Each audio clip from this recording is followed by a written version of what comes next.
Sí, como no, con mucho gusto. Para mí es un gran honor poder participar pues, en este diálogo parlamentario contra la violencia obstétrica. Quiero reconocer el trabajo espléndido de nuestra presidenta, la senadora Olga Sánchez Cordero, y felicitarla también por su reciente festejo de cumpleaños, la celebración que acaba de tener apenas este sábado reciente, y desearle lo mejor.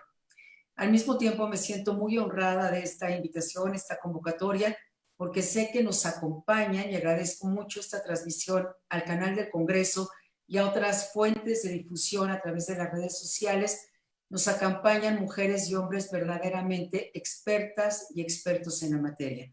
Mi participación está en el marco de este diálogo parlamentario y seguramente vamos a aprender todas y todos y nos vamos a enriquecer en este diálogo que nos debe llevar a acciones urgentes y muy concretas.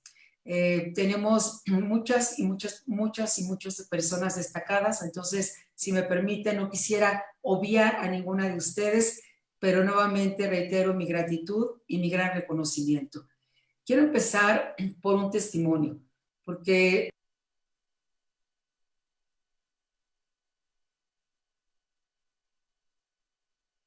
cruda y contundente lo que es la violencia obstétrica.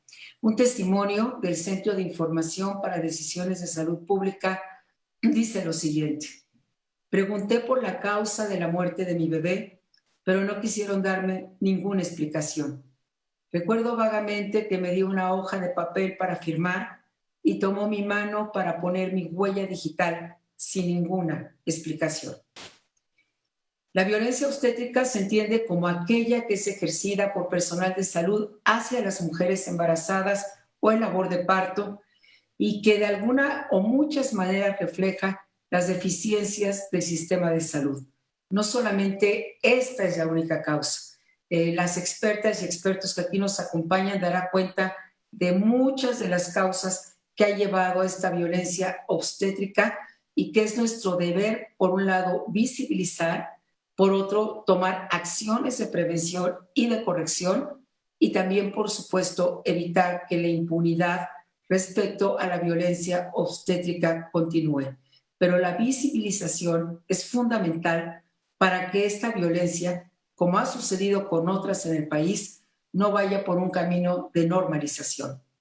La violencia obstétrica, mujeres que son maltratadas, que no se atienden sus necesidades fisiológicas, que se les responde con insultos, que cuando están justamente en este momento, ¿no?, de parir, en trabajo de parto, pues lo que escuchan de respuesta a su dolor, al momento que están viviendo, es: no grites, tú querías esto, ahora te aguantas, bien que te gustaba, entonces pues ahora no te quejes, ahora te toca sufrir lo que tanto disfrutaste. Y así podríamos continuar con una serie de expresiones que no son parte de mi imaginación. Si lo fuesen sería grave, pero lo más grave es que son parte de una realidad. Yo me tomé a la tarea en esta invitación de nuestra senadora presidenta de dialogar con diferentes doctoras, doctores, con personal de salud que está en estos momentos y escuchar sus versiones. Y esta es parte de las versiones directas de la realidad que se enfrenta pues miles y miles de mujeres en nuestro país. De esto ha dado cuenta la Comisión Nacional de los Derechos Humanos. Por ejemplo, entre enero del año 2015 a diciembre del año 2020, esta Comisión Nacional de Derechos Humanos reportó 710 quejas. Y si consideramos que el número de quejas es por mucho menor a la violencia que se da a lo largo y ancho de nuestro país, pero no por eso es menos importante, estamos hablando de 710 quejas y 47 recomendaciones por casos de violencia obstétrica, pues no deja de preocupar que las recomendaciones emitidas, únicamente el 21% se encuentran cumplidas en su totalidad. El resto de ellas o son ignoradas o son mínimamente abordadas para resolver esta denuncia que se ha hecho por violencia obstétrica. Por otro lado, y como seguramente todas y todos ustedes conocen, el informe Justicia Olvidada muestra que la violencia obstétrica y las muertes maternas en México pues guardan una estrecha relación con deficiencias estructurales que aquejan al Sistema Nacional de Salud y que constituyen un gran obstáculo para una atención médica integral de las mujeres. Permítanme compartir algunos de los principales hallazgos de este informe. Por un lado, en México, la razón de muerte materna durante el año 2020 fue de 46.6 defunciones por cada 100,000 nacimientos estimados. Esta cifra aumentó casi 38% respecto al año anterior. Hay quienes atribuyen este incremento como consecuencia de la pandemia, pero sin duda en las voces de ustedes encontraremos, no tengo ninguna duda al respecto, los causales o las causales de este incremento de casi 38% en tan solo un año en esta razón de muerte materna. Además, en los últimos 5 años, 3 de cada 10 mujeres que tuvieron al menos algún parto sufrieron maltrato por parte de quienes las atendieron. Maltrato es no acompañar a la mamá en los momentos decisivos o a lo largo de todo este proceso. Maltrato es cuando, pudiendo el bebé estar con ella y compartir minutos, horas que son irrepetibles y que sin duda son fundamentales para generar este lazo de amor, de encuentro, de empatía, se quita a los bebés sin dar mayor explicación a las mamás. Me queda claro que hay casos donde el bebé, por muchas razones, incluso médicas, no puede estar al lado de su madre y eso se entiende perfectamente, pero yo me estoy refiriendo al caso concreto donde pudiendo convivir, donde pudiendo estar juntos, simple y sencillamente se retira al bebé sin dar mayor explicación a una madre que también está en condiciones de poder acompañar. Se hacen comentarios lesivos sobre el cuerpo de la mamá. Habría que distinguir que en las consultas médicas, por supuesto, una cuestión es recomendar un peso saludable, cuidar la nutrición, hacer pues un seguimiento puntual de salud de la madre, pero esto no tiene nada que ver con lo que yo me estoy refiriendo en mi intervención. Hablarle a la madre durante el proceso de embarazo o incluso en el momento del parto, ¿está usted hecha una gorda? ¿Es usted una obesa? ¿Es imposible poderla atender porque subió tantos kilos? Y me estoy refiriendo a expresiones que podríamos considerar las menos peyorativas, porque son muchas más las que se dicen, que superan por mucho las expresiones que yo estoy compartiendo en este momento y que dañan no solamente psicológicamente, sino son totalmente reprobables al cuerpo de las mujeres cuando se hacen bajo este esquema y de esta manera, que evidentemente se puede distinguir cuando es una ofensa o cuando es una recomendación médica saludable. No tiene nada que ver una con otra y estas que yo expreso aquí, sin duda es violencia obstétrica. Así se llama y hay que llamarle por su nombre. 1 de cada 3 mujeres sufre maltrato en el parto. México, déjenme compartirles el testimonio de una doctora residente que muy recientemente, hablando con ella, me decía, bueno, en la clínica de salud o en el hospital donde hago mi residencia, pues coincidieron varias mujeres al mismo tiempo en el trabajo de parto.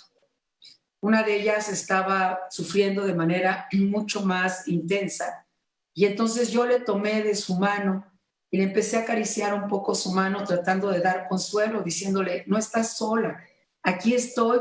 Digo, no es que sí va a aliviar el dolor, pero en el momento de dolor, quienes por alguna enfermedad hemos sufrido dolores terribles, sabemos que una caricia, que una mano cerca hace una gran diferencia. No alivia el dolor físico, pero uno se siente acompañado. Y esta doctora residente me dice que lo que recibió como respuesta fue un durísimo manotazo del médico titular y que le dijo, quite esa mano de ahí, doctora. Con el manotazo se la quitó prácticamente. Ella quiso eso, ahora que se aguante. Si lo disfrutó, ahora que lo sufra. Esta es parte de los testimonios que he podido recoger para este diálogo sobre violencia obstétrica. Por otro lado, evidentemente, tenemos el tema de las cesáreas. México rebasa el nivel de cesáreas que aconseja actualmente la Organización Mundial de la Salud. No me estoy refiriendo tampoco a aquellas cesáreas que están por demás justificadas por la salud de la madre, por la salud del bebé o incluso por la salud de ambos. Me estoy refiriendo al maltrato físico y verbal que se da cuando no hay una justificación para estas cesáreas.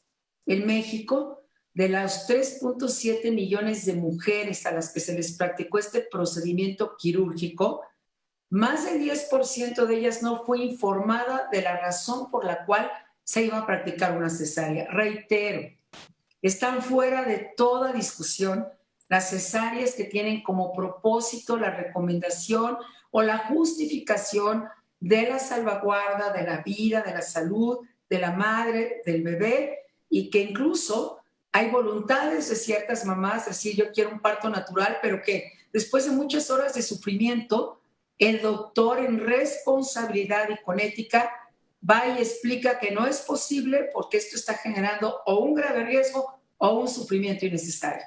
No, me refiero a este más de 10% que no fue informada de la razón y que incluso casi 10% no le pidieron su autorización para realizar. Es decir, de pronto se enteró pues que estaba en un procedimiento de cesárea. Junto con estos testimonios, y voy cerrando mi intervención, recientemente recibí el de una madre muy joven, de menos de 25 años, que justamente en una cesárea se complicó su proceso quirúrgico y le fue quitado su útero. Y pasaban 2 o 3 días y la madre no tenía información respecto a esto. Y todavía había un debate entre algunos médicos, oye, ¿le decimos o no le decimos que ya no tiene este órgano en su cuerpo? Creo que poner sobre la mesa estas realidades resulta indispensable si queremos realmente prevenir o cerrar la impunidad a la violencia obstétrica. Como bien se sabe, hasta el momento los códigos penales los tenemos respecto a la violencia obstétrica en Aguascalientes, Chiapas, México, Guerrero, Quintana Roo, Yucatán y Veracruz. Aquí se ha tipificado la violencia obstétrica como una medida de solución. Sin embargo, en ninguna de estas 7 entidades en donde está tipificada se ha emitido sentencia alguna durante los últimos 5 años. No hay que haya una voluntad expresa de que haya sentencias y no hay razones para ellas. Solamente dejo para nuestra discusión y el enriquecimiento de este diálogo que llama la atención que en 5 años no haya habido una sola sentencia respecto a esto que estamos compartiendo y que es desafortunadamente muy cotidiano. Hay, por otro lado, iniciativas muy favorables que merecen todo nuestro acompañamiento, por ejemplo, los hospitales o clínicas amigables para mamás y bebés, en donde las mamás y los bebés son los protagonistas, ¿verdad?, de este propósito, de esta atención, de este servicio, donde pueden mirarse a los ojos, donde pueden compartir si las condiciones son propicias para ellos, donde se pueden abrazar. Aquí habemos muchas mujeres y también hombres, pero permítame referirme a quienes hemos tenido la bendición, el privilegio de ser madres. Yo puedo decir ya a título personal, que no es el caso, pero compartirlo como madre de familia, el haber tengo 3 hijas, 2 de ellas, las 3 por cesárea, por razones médicas. 2 de ellas las pude tener de manera inmediata entre mis brazos y una de ellas prematura la pude tener hasta los 17 días después de haber nacido. Y quiero decir que la angustia o la preocupación o la incertidumbre de no poder abrazar a una hija o a un hijo recién nacido no es menor. Y el que uno le puedan explicar y acompañar en este proceso, aún sabiendo que lo va a poder uno hacer, hay una gran diferencia de hacerlo al instante del nacimiento y ponerlo aquí, que se lo lleven por razones médicas, incluso a terapia intensiva, y que en 17 días no pueda uno acercarse lo suficiente o tocarlo para decirle te amo o sentir ese calor y ese momento que es único en la vida. Esa mirada que no se repite jamás en la historia de nuestras vidas. Quiero dejar, sobre todo nuevamente, mi gratitud a la presidenta, la senadora Olga Sánchez Cordero, pero también una propuesta muy respetuosa a nuestra presidenta, que ojalá con todas y todos ustedes podamos llevar a cabo.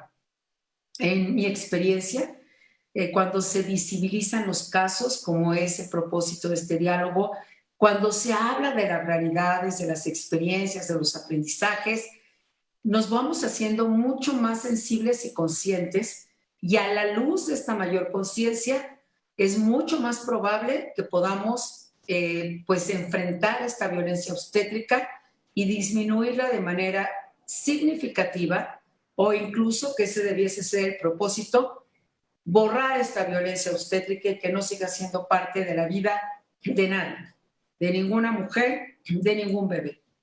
Y para esto me gustaría proponer de manera muy respetuosa a nuestra presidenta que pudiésemos hacer una convocatoria desde el Senado de la República para tener y publicar un libro con los testimonios de madres que han sido víctimas de violencia obstétrica. ¿Con qué fin? Para que se lean por todos los estudiantes de medicina, para que se conozcan por la sociedad en su conjunto, para que sirva como un libro y un referente al personal de salud. Seguramente hay muchos más, pero si este diálogo nos ayuda a recoger estos testimonios de todos los rincones del país, dado que el Senado pues tiene una representación nacional, de todos los deciles de ingreso, porque esto tampoco distingue, ¿verdad? Aunque se acentúa más en algunos de ellos. Entonces creo que este diálogo, junto con todo lo bueno que ya tiene en este momento, nos permitirá tener una consecuencia que me parece invaluable para poder estar del lado de la solución y no seguir del lado del problema. Son muchas las voces que nos encontraríamos de todas las edades, particularmente en un país como el nuestro, donde las madres desde muy temprana edad, niñas, adolescentes, se suman justamente o pueden estar como víctimas de esta violencia obstétrica. Hago, por lo tanto, y dejo esta petición o esta sugerencia de manera respetuosa. No tengo sino que agradecer nuevamente la convocatoria que semana con semana nos hace nuestra presidenta, que es incansable, y evidentemente la participación de todas las expertas y de todos los expertos que aquí nos acompañan. Yo voy a aprender muchísimo de todas y todos ustedes que saben muchísimo más de lo que yo en mi experiencia y en este diálogo que gracias a este convocatoria he podido hacer con personal de salud, me han enseñado de manera tan importante y que ya no me permiten bajo ninguna circunstancia ni ser indiferente y mucho menos omisa, sino entrar a la acción de manera urgente y conjuntamente. Las madres no tienen partidos políticos, los bebés menos. Tienen un derecho a la salud, tienen un derecho a la no violencia y estoy segura que todas y todos coincidimos en este propósito. Don Rafael, nuevamente, muchas gracias por este privilegio de poder introducir con la certeza que nuestra presidenta nos estará acompañando, si no es que ya está aquí con nosotros. Muy buenas tardes a todas y todos y quedo a sus órdenes y gracias por todo lo que nos estarán enseñando.